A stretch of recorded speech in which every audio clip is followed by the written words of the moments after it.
1946년 9월 1일 경상남도 김해시 진영읍 봉화마을에서 아버지 노판석과 어머니 이순례 사이에 이녀 3남 중 막내로 태어났다.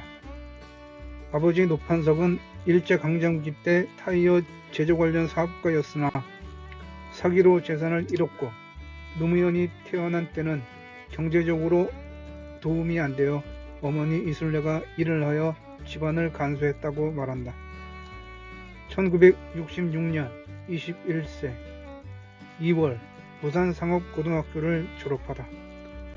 어려운 집안 형편 때문에 중학교 졸업 후 5급 공무원 시험을 준비했는데 첫째 형의 권유로 당시 부산에서 꽤 좋은 학교였던 부산상업고등학교에 장학생으로 진학하였다. 그러나 고등학교 시절도 어려운 경제적 사정과 상황도 하여 졸업을 21살에야 했다. 이 때문에 대학교 진학은 하지 못한 채 학력이 고졸로 마무리되었다. 5월 고향 봉화마을 들판 뱀삼 자락에 마옥당이란 토담집을 짓고 고시 공부를 시작하다. 11월 사법 및 행정요원 예비시험에 합격하다. 1968년 23세 3월 8일 육군에 입대하여 34개월 후인 71년 1월 23일 만기 제대한다. 1971년 26세 5월 3급 공무원 시험에 합격하다. 10월 제14회 사법고시 1차 시험에 합격하다.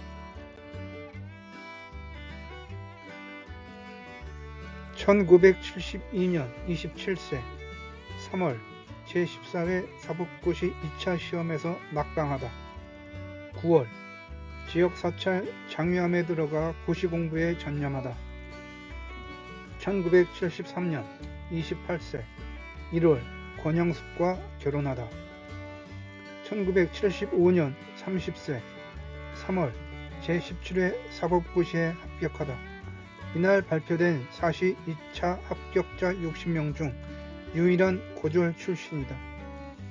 1977년 32세 8월 사법연수원 7기를 수료하다. 9월 대전지방법원 판사로 부임하다. 1978년 33세 5월 부산에 변호사 사무실을 열고 조세 전문 변호사로 일하다. 1981년 36세 9월 불임사건 변론을 맡다. 이 일로 인해 인권 변호사로 변신하게 된다. 처음엔 선배 변호사인 김광일의 권유로 변호인단에 이름을 올려두기는 했으나 재판에 들어가기 전까진 시기 어린 젊은이들이 사고를 친 것쯤으로 생각했다고 한다. 그러나 피해자 중 한 명을 면회하는 과정에서 고문 흔적을 발견하고 이때부터 이 사건에 미친 듯이 매달렸다고 한다. 재판에서도 변호인단 중 가장 서열이 낮았음에도 불구하고 당시 불임사건 피해자들의 회고에 따르면 거의 본인도 피고인인 마냥 열성으로 나서서 변호를 했고 고문 사실을 폭로하기도 했으며 때로는 감정을 주체하지 못하는 모습을 보이기도 하였다고 한다. 피고인들과 그 가족들도 재판 초반에는 변호사가 저렇게 흥분해서 변론을 해도 되나 걱정했지만 시간이 지날수록 신뢰와 고마움을 가지게 되었다고 한다. 그리고 일부 피고인들이 완전 무죄 판결을 받으면서 제야의 스타가 된다. 재판 결과 구속자 전원은 83년 12월 형 집행정지로 풀려났다. 법원은 2009년 8월 14일 재심 공판에서 일부 혐의의 무죄를 선고함으로써 28년 만에 명예 회복이 이루어졌으며 사건은 민주화 운동으로 인정받았다.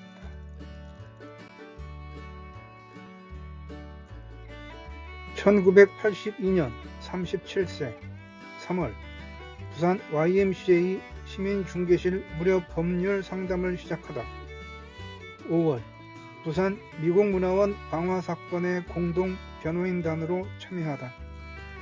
9월 문재인 변호사와 노무현 문재인 합동 법률사무소 현 법무법인 부산을 열다.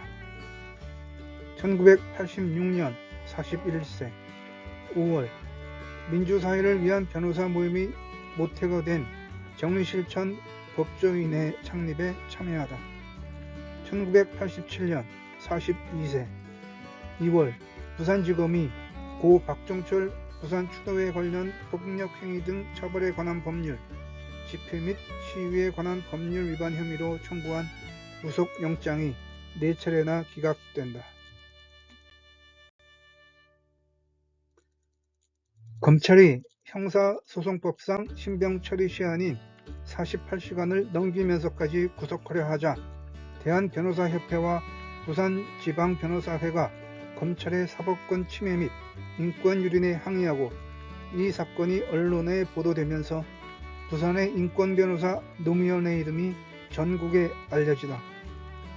5월 부산 당감성당에서 열린 호언반대 민주헌법쟁취 번 국민운동 부산본부 발족식에서 상임집행위원장에 임명되다.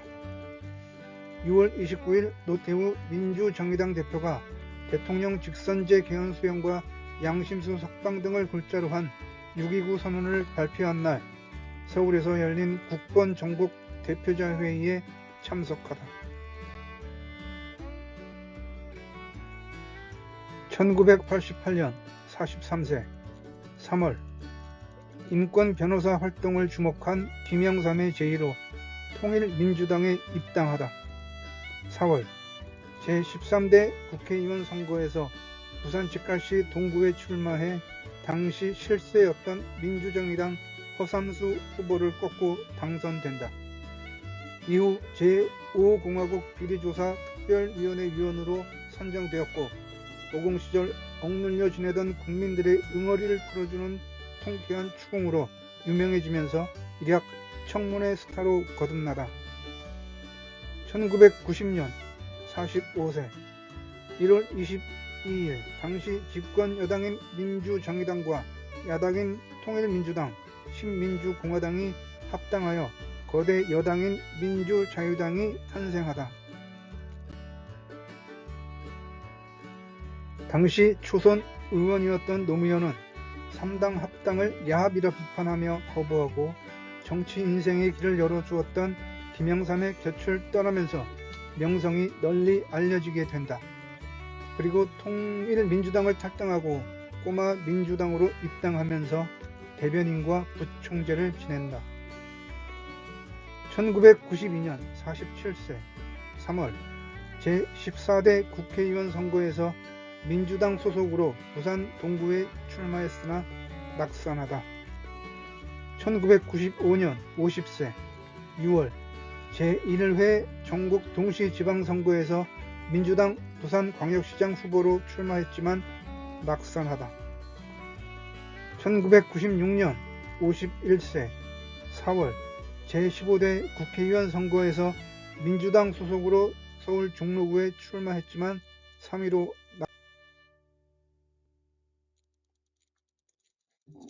이후 김원기, 김정길, 이부영, 박재동, 김부겸 등의 민주당 내 반이기택 성향 지구당 위원장들과 함께 국민통합추진위원회를 결성했으나 1997년 대선을 앞두고 통추가 한나라당 이회창 후보 지지 여부를 놓고 분열되자 한나라당행을 선택한 이부영, 김부겸 등과 달리 쿠데타와 3당 합당의 원죄가 있는 당에는 들어가지 않겠다며 새정치국민회의에 입당하여 부총재를 맡으며 김대중 총재의 대통령 당선에 공을 세운다.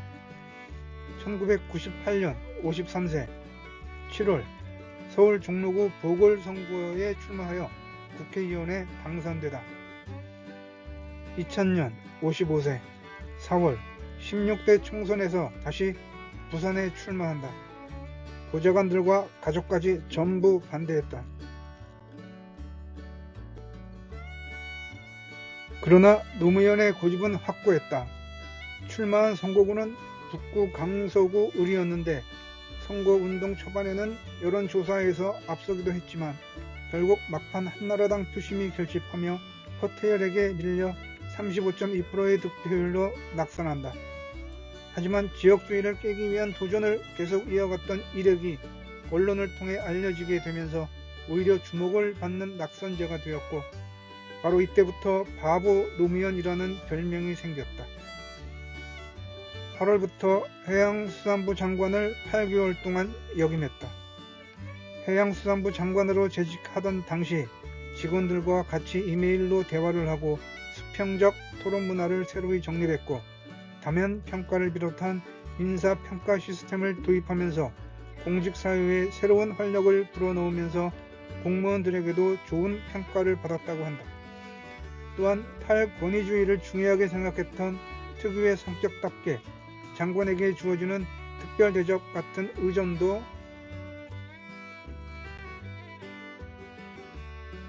모두 없앴다고 한다. 장관 출근 시간에 맞춰서 현관에 수의장과 비서진이 대기하고 있다가 관영차가 도착하면 수의장이 거수격리를 하고 차문을 열어주던 관행도 중단시켰다고 한다. 또한 지방 출장에서 지역 공관장이 좋은 차를 빌려서 마중을 나오던 관행도 못하게 했다고 한다. 2001년 56세 12월 16대 대선 출마를 선언하다.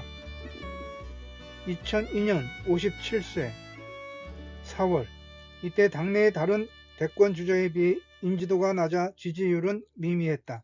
그러나 노무현은 민주당 내 영남 후보론과 가장 강력한 후보였던 이인재의 당적 정체성을 공격하면서 이른바 노풍을 불러일으키면서 역전승에 성공, 경선을 통과하면서 새천년 민주당의 대선 후보로 선출되었다. 6월 지방선거에서 민주당 참패로 후보 사퇴의 위기를 맞으나 재신임을 받다. 8월 국회의원 보궐선거에서 민주당 참패로 당내 반발이 지속되다. 11월 정몽준 국민통합 21 대통령 후보와의 단일화 여론조사에서 앞서 단일 후보로 확정되다. 12월 18일 투표를 불과 8시간 앞둔 밤 10시경 정몽준 국민통합 21 대표가 지지 철회하다. 밤 11시 5분 정몽준 대표 자택을 방문하지만 문전 박대를 당하다. 12월 19일 대통령에 당선되다. 2003년 58세 2월 25일 제16대 대통령에 취임하다. 2004년 59세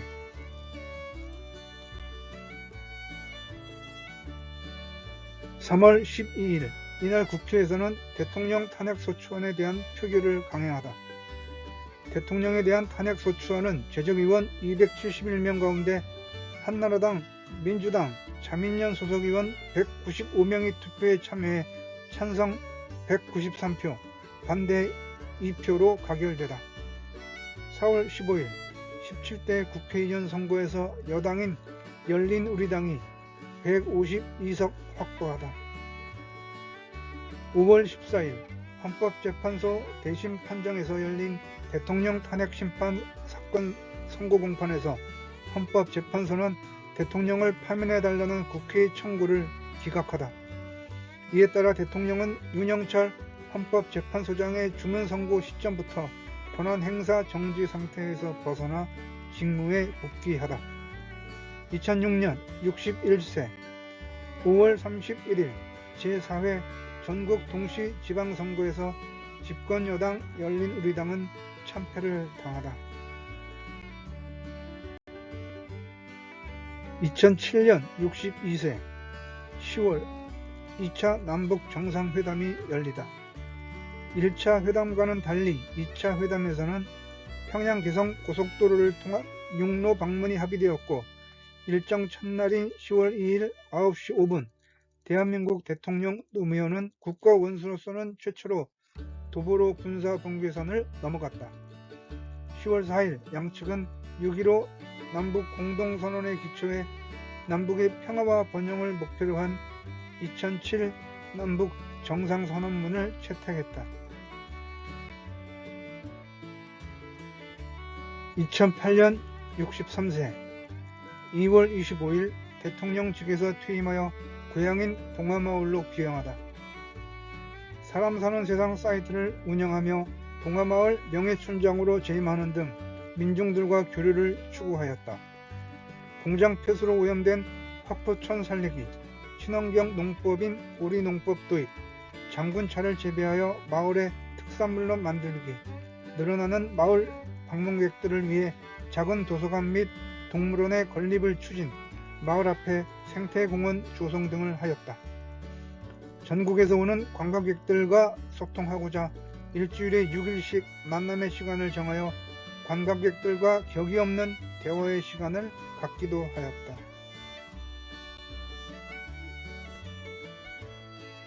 2009년 64세 4월 30일 검찰에 출두하다.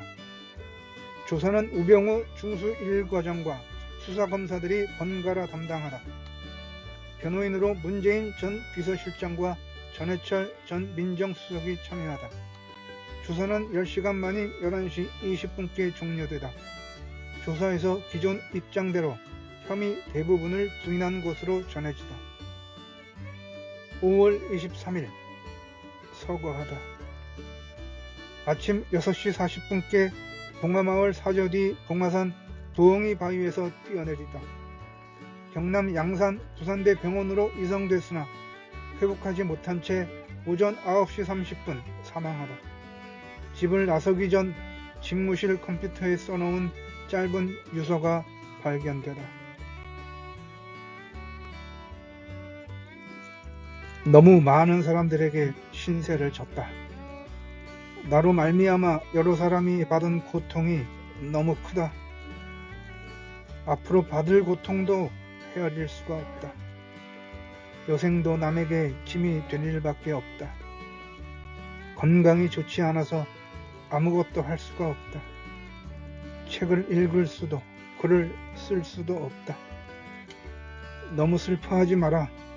삶과 죽음이 모두 자연의 한 조각 아니겠는가. 미안해하지 마라. 누구도 원망하지 마라. 운명이다. 화장해라. 그리고 집 가까운 곳에 아주 작은 비석 하나만 남겨라. 오래된 생각이다. 노무현의 죽음 이후. 노무현 전 대통령의 죽음은 대한민국 정치사를 뒤바꿔 놓았고 그 여파는 현재 진행형이다. 현직 권력자도 아닌 퇴임 후 시골로 낙향한 전직 대통령 한 명의 죽음이 일국의 현대사를 뒤흔들어 놓은 사례는 전 세계 어느 곳에서도 유례를 찾아보기 힘들다. 노무현 전 대통령의 국민장 기간 동안 500만 명이나 되는 역대 최대의 주문객이 몰렸다. 이명박 정부는 서울 역사박물관에 공식 분향소를 설치했지만 추모객들은 이명박 정부에 대한 항의의 의미로 공식 분향소를 외면하고 시민들이 자체적으로 마련한 덕수궁 앞 시민 분향소를 찾았다. 당시 조문객들의 숫자를 보면 5월 27일까지 덕수궁 시민 분향소엔 60만 명의 조문객들이 몰렸지만 공식 분향소를 찾은 조문객들은 겨우 5만 명 정도였다. 이 시기에 실시된 한 여론조사에 의하면 10%대의 낮은 지지율로 허덕이던 민주당은 28%로 급등하고 한나라당은 24%로 1, 2위의 순위가 바뀌었다. 여론조사 결과 60%의 국민들이 노무현 전 대통령의 죽음이 이명박 정부의 정치 보복 때문이라고 생각하고 있으며 이명박 당시 대통령이 사과해야 한다는 의견도 56%에 달했다. 2010년 치러진 6.2 지방선거는 우연찮게 노무현 전 대통령에 대한 일주기 추모식이 겹치는 바람에 친노 인사들을 전면에 내세운 민주당이 대승을 거두는 계기가 되었다. 노무현 전 대통령의 죽음은 전직 대통령에 대한 호감도에도 영향을 미쳐 2013년 10월 여론조사에서 처음으로 노무현이 박정희를 호감도에서 앞섰던 적이 있고 2016년에는 역대 호감도에서 박정희를 완전히 꺾었으며 박근혜 최순실 게이트 발발 직후에는 박정희의 호감도가 빠지며 노무현의 호감도가 처음으로 50%로 상승했다. 참여정부 시절 청와대 민정수석, 청와대 비서실장을 역임했던 문재인은 노무현 전 대통령의 죽음 이전까지만 해도 대중들에게 잘 알려진 인물이 아니었고 정치에 나설 생각조차 없는 인물이었지만 노 전 대통령의 국민장 이후 대권 주자로 발돋움하여 2012년 민주당 대선 후보, 2015년 새정치민주연합 당대표를 거쳐 2017년 대한민국 제19대 대통령으로 당선되었다. 노무현 전 대통령의 죽음은 민주개혁 세력을 결집시키고 친노란 멍해 때문에 일선에 나서지 못하는 인재들이 재기할 수 있도록 발판을 마련해주는 계기가 되었다. 2018년도에도 노무현 전 대통령의 죽음은 큰 영향을 미치고 있다. 친노를 잇는 친노는 현재 대한민국 정치에서 주류 중에 주류 계파가 되었다.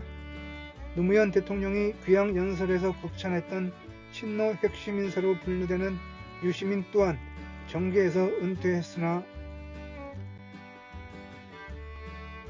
작가, 평론가, 방송인으로 두루 활약하고 있으며 2017년 대한민국 영향을 끼친 인물 3위에 선정되었다. 참여정부 때의 국무총리였던 이해찬 의원은 무려 7선에 성공하는 등 많은 나비 효과를 내고 있다.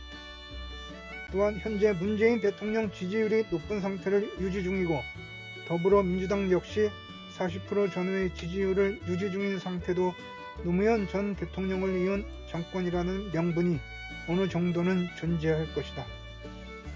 사실상 현재 차기 대선 후보로 분류되는 실질적으로 유력한 후보들은 대체로 노무현 전 대통령과 간접적으로 관련이 있는 인사들이 많다.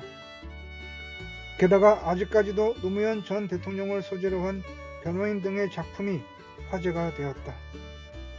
노무현에 대한 오마주가 영화 곳곳에 담긴 광해도 문재인의 관러무 모습으로 인해 노무현과 함께 오르내렸고 더킹 역시 노무현 전 대통령의 당선 및 죽음이 영화의 터닝 포인트로 작용하였다. 노무현 전 대통령의 고향이자 생을 마감한 장소인 봉화마을은 김해시 최고의 인기 관광지가 되었다. 잔디공원과 생태문화공원이 들어서면서 정치색이 없는 일반 관광객들도 종종 찾는 명소가 되었고 진보 성향의 정치인 등이 필수적으로 들리는 코스가 되었다. 2020년도에도 노무현 효과는 여전해서 21대 총선에서는 그의 시대정신과 신념을 따르던 사람들이 제21대 총선에서 180석을 확보하여 87년 민주화 이후 유공화국 역대 정당 중에서 선거를 통해 최대 의석을 얻었다.